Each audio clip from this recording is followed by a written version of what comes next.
నమస్తే, welcome to cube TV network. నేను శ్రావణి. ప్రస్తుతం నాతో పాటు అడ్వకేట్ కళ్యాణ్ దిలీప్ సుంకర గారు ఉన్నారు. ప్రస్తుతం జరుగుతున్న కొన్ని ఇష్యూస్కి సంబంధించి వారి అభిప్రాయం తెలుసుకునే ప్రయత్నం చేద్దాం. సార్, రెండు తెలుగు రాష్ట్రాల్లో జరుగుతున్న మేజర్ ఇన్సిడెంట్స్, ఆల్రెడీ మీరు కొంత రియాక్ట్ అవుతున్న విషయం కూడా అందరూ చూస్తున్నారు. రెండు తెలుగు రాష్ట్రాల్లో చాలా సోషల్ ఇష్యూస్ పైన మీరు రెస్పాండ్ అవుతూ ఉంటారు. సో ఇక్కడ ఫస్ట్ ఆఫ్ ఆల్ ఏపీలో తెలంగాణలో మేజర్ జానీ మాస్టర్ ఇన్సిడెంట్ తప్పు ఎవరి వైపు ఉందని మీరు అనుకుంటున్నారు? మీకు తెలిసిన ఇన్ఫర్మేషన్ ఎవరి తరపునైనా నిలబడి కళ్యాణ్ గారు వాదించే అవకాశం ఉందంటారా? లేదు, అంటే ఫస్ట్ ఆఫ్ ఆల్ కోర్టు పరిధిలోకి వెళ్ళినటువంటి అంశం ఆల్రెడీ రిమాండ్కి తరలించిన తర్వాత దాని గురించి మాట్లాడడం అనేటువంటిది సమంజసం నేను అనుకోను. కానీ ఒక లాయర్గా, అలాగే నాకు జానీ మాస్టర్ గారు భార్య అనేటువంటి వ్యక్తి ఫోన్ చేసి మాట్లాడినప్పుడు, నన్ను అడిగినప్పుడు కూడా మాట్లాడినటువంటి ఉదంతం గురించి అయితే మాత్రం ఆవిడతో ఒక 30 నిమిషాల పాటు సంభాషించడం జరిగింది. ఆవిడకి కావాల్సిన ఇన్ఫర్మేషన్ షేర్ చేయడం జరిగింది. ఎవరి సైడ్ ఇందులో తీసుకుని మాట్లాడేది ఏం లేదమ్మా. యాక్చువల్గా వారి వాదన వారికి ఉంటుంది, వీరి వాదన వీరికి ఉంటుంది. దాంట్లో ఏం జరిగింది అనేటువంటిది ఈ అమ్మాయి పెట్టినటువంటి ఎలిగేషన్స్ ఏవైతే ఉన్నాయో ఆ ఎలిగేషన్స్ అనేటువంటివి ఎవిడెన్స్తో బ్యాకప్ అయినప్పుడు మాత్రమే ఆ ఎలిగేషన్స్కి ఒక వాల్యూ అనేటువంటిది ఉంటుంది. ఆ ఎవిడెన్సెస్ ఏం పెట్టారు, ఏం పెట్టలేదు అనేటువంటిది ఆ అమ్మాయి 164 స్టేట్మెంట్ అనేటువంటిది మేజిస్ట్రేట్ ముందు వాలంటరీగా ఏమి ఇచ్చారు, ఇట్లాంటి డాక్యుమెంట్స్ అనేటువంటివి చూసిన తర్వాత మాత్రం మనందరం కూలంకషంగా ఒక అభిప్రాయానికి రావడానికి ఉంటుంది. ప్రస్తుతానికైతే పోక్సో అనేటువంటిది అట్రాక్ట్ అయ్యేటువంటి విధంగా అమ్మాయి ఏజ్కి సంబంధించినటువంటి వివరాలు పోలీసు వారు సేకరించినట్టుగా చెప్తా ఉన్నారు. ఇందులో నిజాలేంటి, పోక్సోతో పాటు 376 కాకుండా 506 థ్రెటనింగ్, 420 లాంటివి కాకుండా రకరకాల సెక్షన్లు ఇంపోజ్ చేయడమే కాకుండా జానీ మాస్టర్ గారి భార్యను కూడా ఈ రోజైతే మళ్ళీ స్టేషన్కి పిలుస్తారనేటువంటి విషయాలు వినబడతా ఉన్నాయి మనకి మీడియా సర్కిల్స్ అండ్ పోలీస్ సంబంధించినటువంటి సోర్సెస్ నుంచి. సో ఇప్పటికిప్పుడైతే మనం ఎవరు తప్పని చెప్పలేం. కానీ ఒక సంఘటన జరిగింది, దురదృష్టకరం. చాలా ప్రతిభావంతుడు, దేశవ్యాప్తంగా కూడా గుర్తింపు పొందినటువంటి మన తెలుగు డ్యాన్స్ మాస్టర్ అనేటువంటి వ్యక్తి ఈ రకమైనటువంటి అభియోగాల్లో చిక్కుకోవడం అనేటువంటిది శోచనీయమే. కానీ వేచి ఉండాలమ్మా. బెయిల్ ఆర్డర్స్లో ఏమని వస్తాయి, ఏం చెప్పారు, జానీ మాస్టర్ బయటకు వచ్చిన తర్వాత ఆయన వెర్షన్ ఏంటి, ఆయన దగ్గర ఉన్న ఆధారాలు ఏంటి, ఇవన్నీ మనం పరిశీలించాల్సి వస్తుంది. జానీ మాస్టర్నే కాకుండా ఆయన వైఫ్ పేరుని ఇన్వాల్వ్ చేయటము, తనని కూడా అరెస్ట్ చేస్తారని కొంత ఆందోళన కల. ఎందుకంటే చాలా చిన్న పిల్లలు అండ్ ఇండస్ట్రీ నుంచి ఇద్దరు వచ్చి ఇంత ఒక్కొక్క స్టెప్ వేస్తూ ఇంత పేరు తెచ్చుకున్నారు. తను కూడా అదే అంటుంది. మీ కాల్ చేసినప్పుడు తన పెయిన్ ఏంటి, ఎలా ఎక్స్ప్రెస్ చేసింది? అదే నేను ఫస్ట్ అడిగినటువంటిది అమ్మాయి లవ్ జిహాద్ అనేటువంటి యాంగిల్లో మీరు ఏమన్నా నిజంగానే అమ్మాయిని మతం మారమన్నారంటే ఆమె అన్న అంటూ సంబోధిస్తా, అన్న నేను నా పేరు సుమలత, నేను ఇలాగా ఇస్లాంలో కన్వర్ట్ అయినానన్న, నేను ఖుదా సాక్షిగా చెప్తున్నాను మీకు, ఆ అమ్మాయి అంతటా ఆ అమ్మాయి ఫస్ట్ బుర్కాలు వేసుకుంటూ ఉండేదన్న. జానీ మాస్టర్ని ఇంప్రెస్ చేయడం కోసం ఆమె ఎన్నో ప్రయత్నాలు చేస్తూ ఉండేది. అలాంటివి నేను చూసి 1 నెల 2 నెలలు 3 నెలలు కాదు కదన్నా, నెలల తరబడి సంవత్సరాల తరబడి చూసినప్పుడు ఒకనొక సందర్భంలో చెప్పాను, ఏంటమ్మా అసలు నీకంటే నాకు జానీ మాస్టర్ అంటే ఇష్టం అండి, నేను మాస్టర్తో పాటు ఉండాలనుకుంటున్నానని చెప్పింది. మరి నేను ఆ టైంలో ఎవరిని వారించాలో నాకు తెలియదు కాబట్టి నీకు ఇస్లాం అనేటువంటిది అంత ఇష్టం అయితే కనుక వేసుకోమ్మా, తప్పే ఉంది అందులో, నీకు కన్వర్ట్ అయితే పూర్తిగా కన్వర్ట్ అవ్వు, కానీ వేషధారణ కోసం మాత్రమే నువ్వు మతాన్ని ఎంచుకోవద్దు తల్లి, ఎవరిని ఇంప్రెస్ చేయక్కర్లేదు, నీ మనసులో దేవుడు ఉండాలని చెప్పడం జరిగింది. నేను ఒక పాజిటివ్ నోట్లో ఒక మహిళగా ఇంకో మహిళకి అడ్వైస్ చేశాను.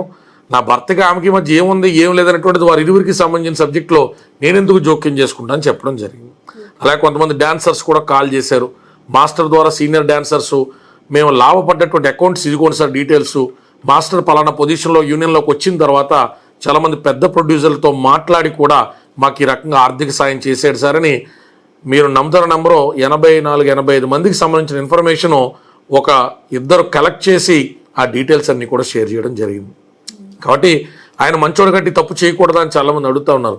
ఇక్కడ తప్పు ఒప్పులు నిర్ధారించేది మనం కాదు, ఎందుకంటే ఇవన్నీ అభియోగాలు. ఆ అమ్మాయికి ఉండేటువంటి వేదన అమ్మాయికి ఉంటుంది. జానీ మాస్టర్ కూడా అంతకాలం ఆ అమ్మాయిని సహకరించాను కూడా, నేను నిలబెట్టాను, ఆ అమ్మాయికి లైఫ్ ఇచ్చాను, ఏంటి ఈరోజు ఇలా జరిగిందని ఆయన వేదన ఆయనకి ఉంటుంది. ఇరువురు ఎవరు అంటే ఎమోషనల్గా మోరల్గా మనం జడ్జిమెంట్లు చెప్పగలుగుతాం, కానీ లీగల్గా ఎవరిది తప్పు నిర్ధారించాల్సినటువంటిది న్యాయస్థానాలు మాత్రమే. న్యాయస్థానాలు అట్లా నిర్ధారించాలి అంటే న్యాయపరమైనటువంటి వాద ప్రతివాదనలు జరగాల. ఇరువురికి సంబంధించినటువంటి అభియోగాలు ఆధారభూతంగా ఉండాలి. If an allegation is not backed up by scientific or a direct substantial evidence, then that allegation is not sustainable. అది నిలబడదు కోర్టులో. కానీ చూడాలి, ఆ అమ్మాయి నిజంగానే పోక్సో అట్రాక్ట్ అయ్యేటువంటి చిన్న వయసులో ఉన్నప్పుడే జానీ మాస్టర్తో ఆ రకమైనటువంటి సహచర్యం ఏర్పడిందా, ఏం జరిగింది, ఇవన్నీ చూడాలి. నిన్నైతే ఇటు కూడా ఆయన్ని రిమాండ్కి పంపించారు. ఆ తర్వాత కన్ఫెషన్ స్టేట్మెంట్ గురించి, రిమాండ్ రిపోర్ట్ గురించి కూడా జానీ మాస్టరే తప్పు ఒప్పేసుకున్నారు అని చెప్పి చాలా ప్రముఖ ఛానల్స్లో ఇష్టారాజ్యంగా రాశారు. Confession statement or remand report is not an admissible evidence under section 25 of evidence act. అది అడ్మిసిబుల్ ఎవిడెన్స్ కాదు. కొన్ని కండిషన్స్లో సెక్షన్ 27 ద్వారా if is this confession, Jani master confession report ప్రకారం ఏదైనా నిజాన్ని తెలుసుకోవడానికి పోలీసు వారికి ఒక దారి ఏర్పడితే అప్పుడు దాన్ని కూడా కొరాబరేటివ్ ఎవిడెన్స్ కింద ఏదైనా పరిగణలో తీసుకుంటారు తప్ప కన్ఫెషన్ పోలీస్ స్టేషన్లో పోలీసుల సమక్షంలో ఇచ్చేసినటువంటిది జానీ మాస్టర్ నేరం అనేటువంటిది ఆరోపించబడేసినటువంటి విధానం అయితే కాదు. ఓకే, పోక్సో యాక్ట్ సంబంధించి ఒకవేళ అది చట్టం నిరూపితం అయితే ఆ కేసెస్ ఎట్లా ఉంటాయి, ఆ శిక్షలు ఎంత తీవ్రంగా ఉంటాయి అనేది అందరికీ ఆందోళన కలిగింది. ఎందుకు అంటే ఉన్నప్పుడు జరిగింది అని తను చెప్పటం అనేది కొంత ఇక్కడ ఆందోళన కలిగిస్తాం. అదే ఇప్పుడు చట్టాల్లో న్యాయస్మృతుల్లో every IPC has a CrPC, every BNS has a BNSS. So భారతదేశంలో న్యాయస్థానాలకు సంబంధించినటువంటి న్యాయ నైపుణ్యత్వం అనేటువంటిది ఒక శిక్ష గురించి, ఒక తప్పు గురించి, ఆ తప్పుకు పడేటువంటి శిక్ష గురించి మెన్షన్ చేస్తుంది. 376కి సంబంధించి కానీ, పోక్సోకి సంబంధించి కానీ 7 to 10 years అండ్ లైఫ్ పడేటువంటి అవకాశాలు, ఫోర్సిబుల్ కన్వర్షన్ ఆఫ్ రిలీజియన్ యాక్ట్కి సంబంధించి 5 సంవత్సరాలు, ఇలాంటివన్నీ పేపర్ల మీద ఉంటాయమ్మా. కానీ ఇవన్నీ కూడా టూ ఎర్లీ టు డిస్కస్. ఎందుకంటే అంత భయపడి ఆందోళన చెందాల్సినటువంటి అవసరం కాదు. ఈరోజు నమ్మేవారు నమ్ముతారు. ఒక అభియోగాన్ని అమ్మాయి సైడ్ తీసుకోవాలి, అమ్మాయి సైడ్ తీసుకుంటారు. జానీ మాస్టర్ సైడ్ తీసుకోవాలి, జానీ మాస్టర్ సైడ్ తీసుకుంటారు. ఎవరి అభిప్రాయాలు ఎలాగున్నా నేను ఇందాక నుంచి చెప్తున్నా, ఆధారాలు మాత్రమే ముఖ్యం. ఆధారాల ద్వారానే శిక్ష పడద్దా లేదా అనేటువంటి చెప్పగలుగుతాం. ఓకే, నిన్న ఏపీకి సంబంధించి ఇష్యూ మీరు చూసుంటారు. సాక్షాత్తు చంద్రబాబు నాయుడు ఆంధ్రప్రదేశ్ ముఖ్యమంత్రి తిరుపతి లడ్డూకి సంబంధించిన చేసిన కమెంట్స్ చాలా వైరల్గా మారాయి. అది టెస్టింగ్ జరిగిందా, అడల్ట్రేషన్ జరిగిందా, మీకు తెలిసిన ఇన్ఫర్మేషన్ దీన్ని ఎలా చూడాలి? ఎందుకు అంటే అధికార పార్టీ, ప్రతిపక్ష పార్టీ ఎన్నో ఆరోపణలు చేసుకుంటారు, ఎన్నో విమర్శలు చేసుకుంటారు, తర్వాత వాటిని దులిపేసుకునే వాళ్ళు దులుపుకుంటారు, అవి ప్రూవ్ అవుతూ ఉంటాయి, అవి వార్తల్లో భాగం. కానీ ఎంతో మంది కోట్ల అభిమానుల్ని సంపాదించుకున్న దేవుడికి సంబంధించిన ప్రసాదం లడ్డూలో ఇలా జరిగిందా అనే ఆందోళన ఎఫెక్ట్ పడేది తిరుపతి పైనే కదా. ఆ తిరుమల లడ్డూని కొనాలంటే ఇప్పుడు అందరూ ఈ సేఫేనా అని ఆలోచించే పరిస్థితి. అది ఎగబడి కొనుక్కునే దగ్గర నుంచి ఈ రోజు స్టాల్స్ లో ఎవరు కొనలేని పరిస్థితికి వచ్చేసింది. దాన్ని ఎలా చూడాలంటారు? అదే ఇప్పుడు కాఫ్ టెస్ట్ అనేటువంటిది సాధారణంగా చాలా సంవత్సరాల నుంచి కూడా చంద్రబాబు నాయుడు గారి హయాంలో కూడా జరిగింది. అక్కడ లడ్డూకి ప్రపంచవ్యాప్తంగా ఉన్నటువంటి ఆదరణను కాపాడడం కోసం ప్రతి ప్రభుత్వంలో కూడా, అది కాంగ్రెస్ ప్రభుత్వం, టీడీపీ ప్రభుత్వం, వైఎస్ఆర్ కాంగ్రెస్ ప్రభుత్వం అని కాకుండా ప్రతి ప్రభుత్వంలో కూడా అశేషమైనటువంటి ఆ దేవదేవుడికి సంబంధించినటువంటి ఆ మహాప్రసాదం యొక్క విలువని, ఔన్నత్యాన్ని, అలాగే దానికి ఉన్నటువంటి ప్రాశస్త్యాన్ని కూడా కాపాడడం కోసం, ఆ పవిత్రతను నెలకొల్పడం కోసం అందరూ కృషి చేశారు. అయితే ఇక్కడ గౌరవ ముఖ్యమంత్రి నారా చంద్రబాబు నాయుడు గారు చేసినటువంటి ఎలిగేషన్స్ అనేటువంటివి చాలా ఆందోళన కలగజేసినాయి.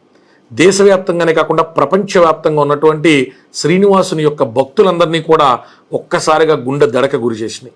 కాబట్టి నేను చెప్పేదల్లా ఏంటంటే, అభియోగాలు ఎలా ఉన్నా కూడా ఒక సిట్టింగ్ జడ్జి ద్వారా జ్యుడిషియల్ కమిషన్ ఏర్పాటు చేసి ఖచ్చితంగా శిక్షార్హులు, ఎందుకంటే వైవి సుబ్బారెడ్డి గారి సమక్షంలో జరిగితే, ఇంకొక ఎవరైనా కూడా బోర్డు మెంబర్కి తెలిసి జరిగితే వారందరినీ కూడా ఫస్ట్ ఇమీడియట్గా డీటైన్ చేయాలి, ఇన్వెస్టిగేషన్ చేయాలి.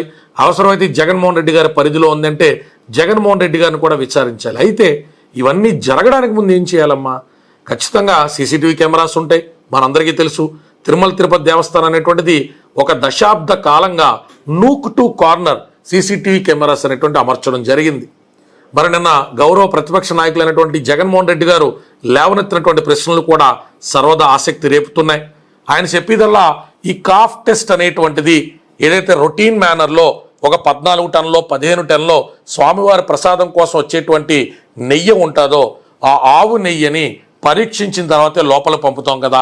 పరీక్షించిన తర్వాత దాంట్లో ఏదైనా ఎక్స్టర్నల్ ఫ్యాట్స్ అనేటువంటివి యాడ్ అయితే తిరిగి వెనక్కి పంపుతాం కదా. టీడీపీ హయాంలో కూడా 14-15 సార్లు పంపారు కదా. మా హయాంలో 18 సార్లు పైనే పంపినట్టు వెబ్సైట్లోను రిజిస్టార్లో కనబడుతుంది కదా. మరి ఈ పలానా తారీఖున జరిగింది అని చెప్తున్నటువంటి టెస్ట్ జరిగిన తర్వాత ఏదైతే మనం వంటశాల అనుకుంటామో ఆ పవిత్రమైనటువంటి వంటశాల దాకా కూడా సుబ్బారెడ్డి గారు ఇంకొకళ్ళు ఇన్ఫ్లుయెన్స్ చేసి టెస్ట్ రిపోర్ట్స్ పక్కన పెట్టండి, పంపించండి అని పంపించారా? ఆధారాలు తీసుకొచ్చి దాని మీద యాక్షన్ తీసుకోమని చెప్తా ఉన్నారు. కాబట్టి ఖచ్చితంగా ఈరోజు 50 మంది భక్తులు మదిలో ఈరోజు నెలకొన్నటువంటి ఆందోళన ఏదైతే ఉందో దాన్ని నారా లోకేష్ గారు అలాగే చంద్రబాబు నాయుడు గారు కూడా బాధ్యతను స్వీకరించి, ఇది కేంద్ర ప్రభుత్వం ఇంకోళ్ళు ఇన్వాల్వ్ అయ్యేది కాదు. గౌరవ ముఖ్యమంత్రి వర్యులు, అలాగే మంత్రివర్యులు, అలాగే ఆ కూటమిలో ఉన్నటువంటి ఇతర పెద్దలందరూ కూడా దీని మీద సిట్టింగ్ జడ్జితో 100 రోజులు మించకుండా కమిషన్ రిపోర్ట్ తీసుకోవాలా, సీసీటీవీ ఫుటేజెస్ బయటికి రావాలా, ఇన్ అండ్ అవుట్ ట్యాంకర్స్ సంబంధించినటువంటి ఆ రిజిస్టర్ అనేటువంటిది బహిర్గతం చేయాలా, ఏ డేట్లో ఎప్పుడు ఈ కల్తీ ఆ నెయ్యి అనేటువంటిది వచ్చింది, దాన్ని ఏ బ్యాచ్ ఆఫ్ ప్రసాదాల్లో వాడారో కూడా ఖచ్చితంగా ప్రజలకు చెప్పి ఈ శిక్షార్హులు ఎవరైతే ఉంటారో వారిని ఖచ్చితంగా ఖైదు చేయాలా. ఎందుకంటే ఎవిడెన్స్ లేనటువంటి ఎలిగేషన్స్ వల్ల గౌరవనీయులైనటువంటి ముఖ్యమంత్రి వర్యులు ఆయన ప్రభుత్వానికి సంబంధించే అది బ్యాక్లాష్ అవుతుందని ఆయనకు కూడా తెలుసు కదా. కాబట్టి ఇందులో ఏదో ఆధారం ఉండుంటుంది. అయితే ఇందులో ఇచ్చినటువంటి టెస్ట్ రిపోర్టు మనందరం చూస్తే ఆ టెస్ట్ రిపోర్ట్ కిందే స్పష్టంగా 7 పాయింట్లలో రాస్తుంది. ఏమని, ఈ రకంగా పాజిటివ్ వచ్చినప్పటికీ ఆ ఎక్స్టర్నల్ యానిమల్ ఫ్యాట్ అనేటువంటిదే కాదు, ఆవు ఒకవేళ జ్వరంతో ఉన్నా, అది ఒట్టి ఆవు అయిపోయినా, దానిలో పాలు అనేటువంటివి తగ్గేటువంటి పరిస్థితుల్లో ఉన్నా, రకరకాల పారామీటర్స్ ద్వారా కూడా ఈ రకంగా external animal fat and adulteration జరిగింది అనేటువంటి రిపోర్ట్ వచ్చే అవకాశం ఉంది అని ఇదే కాఫ్ రిపోర్ట్లో కింద ఉన్నటువంటి 7 పాయింట్స్లో ఉంది. మనప్పుడు నేను నిపుణులతో చర్చించినప్పుడు ఏం చెప్తున్నారు, స్పెసిఫిక్గా బీఫ్కి సంబంధించినటువంటి ఆ ఫ్యాట్ అనేటువంటిది కలిపారా, లేదా ఇంకేదైనా వెజిటేబుల్ ఎక్స్ట్రాక్ట్ నుంచి కలిపారా, ఇది నెయ్యగా మారడం కోసం కృత్రిమంగా దీని అడల్ట్రేషన్ కోసం ఏ విధమైన ఇంగ్రీడియంట్స్ కలిపారు, ఎలా మలినం చేశారు అనేటువంటి విషయాన్ని రాబట్టడానికి మోర్ స్పెసిఫిక్ టెస్ట్స్ అవసరం అని చెప్తున్నారు. సో మనకి నేషనల్ సైన్స్ ల్యాబొరేటరీస్ ఉన్నాయి, ఫోరెన్సిక్ ల్యాబొరేటరీస్ ఉన్నాయి. ఖచ్చితంగా ఆ ల్యాబొరేటరీ సహాయంతో అడ్వాన్స్డ్ టెస్ట్ ద్వారా ఈ శాంపుల్స్ కలెక్ట్ చేసినటువంటి ట్యాంకర్ ఇన్ఫర్మేషన్ కానించి ఆ శాంపుల్స్లో ఉన్నటువంటి స్పెసిఫిక్ అడల్ట్రేషన్ రీజన్ అయినటువంటి ఇంగ్రీడియంట్ని ఫైండ్ అవుట్ చేయాలా. ప్రజల మధ్యలో ఆ లడ్డూను చూసినప్పుడు కలిగేటువంటి ఆ మహోన్నతమైన పవిత్రతని తిరిగి నెలకొల్పడంలో ప్రస్తుత ప్రభుత్వం చిత్తశుద్ధిగా వ్యవహరించాలి. ఓకే, ఈ ఎస్పెషల్లీ గతంలో కూడా అనేక సార్లు అనుమానాలు వచ్చాయి. ఎవరు ఇంత పెద్ద స్టేట్మెంట్ అయితే ఇవ్వలేదు. ఎందుకు అని అంటే అది పవిత్రత ప్లస్ సెంటిమెంట్, ఎమోషనల్ బాండింగ్ అది శ్రీనివాసుడితో మీరు అన్నట్లుగా కూడా. బట్ ఇప్పుడు ప్రతిపక్ష నాయకుల వల్లనే, వాళ్ళు పట్టించుకోకపోవటం వల్లనే ఇలా జరిగింది అనేది మరీ చంద్రబాబు గారు చెప్తూ ఉన్నమాట. సార్, ఇప్పుడు టెస్టింగ్ జరుగుతుంది, బట్ జరిగిన తర్వాత ఎవరైనా వ్యక్తుల వల్ల ఇదేమైనా జరిగి ఉంటుందా అనే అనుమానాలు కూడా చాలా మందికి కలుగుతూ ఉన్నాయి. అలా బయట తీయాల్సిన బాధ్యత ఎవరిదమ్మా, ప్రభుత్వానిదే కదా. ఎవరు ఇన్వెస్టిగేషన్ ఏజెన్సీస్ అన్ని వాళ్ళ చేతిలో ఉన్నాయి కదా. అసలు రాజకీయాలకు ప్రమేయం లేకుండా హిందూ దేవాలయాలు అనేటువంటివి అటానమస్గా అక్కడ ఉన్నటువంటి భక్తుల యొక్క సంరక్షణలో ఉండేటువంటి రోజు రావాలని నేను మనస్ఫూర్తిగా కోరుకుంటానమ్మా. ఈ రకమైన రాజకీయ రంగులు అనేటువంటివి, భక్తి అనేటువంటిది ఒక మనిషికి సంబంధించినటువంటి బలహీనతే కాదు, ఒక మనిషికి సంబంధించిన బలం కూడా. ఆ పారవస్యంలో మనిషి తనకు ఉన్నటువంటి కష్టాలు మర్చిపోతాడు, కర్మ సిద్ధాంతాన్ని నమ్ముతాడు, దేవుడే కాపాడుతాడు అనుకుంటాడు, దైవ ప్రసాదాన్ని పునర్జన్మకి దారి తీసేటువంటి దానిగా, పాప ప్రక్షాళన చేసేటువంటి సాధనంగా భావిస్తాడు. అటువంటి ప్రసాదాల చుట్టూ కూడా రాజకీయాలు సాగేటువంటి పరిస్థితి ఈ రాష్ట్రంలోనే కాదు, ఏ రాష్ట్రంలో ఉన్నటువంటి ఏ దేవాలయానికి సంబంధించినటువంటి భక్తుడికి కూడా రాకూడదని మనస్ఫూర్తి కోరుకుంటాం. ఇక్కడ ఏది నిజం ఏది అబద్ధం అని తేలేటువంటి లోపల ఒక భక్తుడికి సంబంధించినటువంటి మనోభావాలే కాకుండా భక్తి భావనే పూర్తిగా అడుగంటిపోయేటువంటి పరిస్థితి, భయంతో నిండిపోయేటువంటి పరిస్థితి.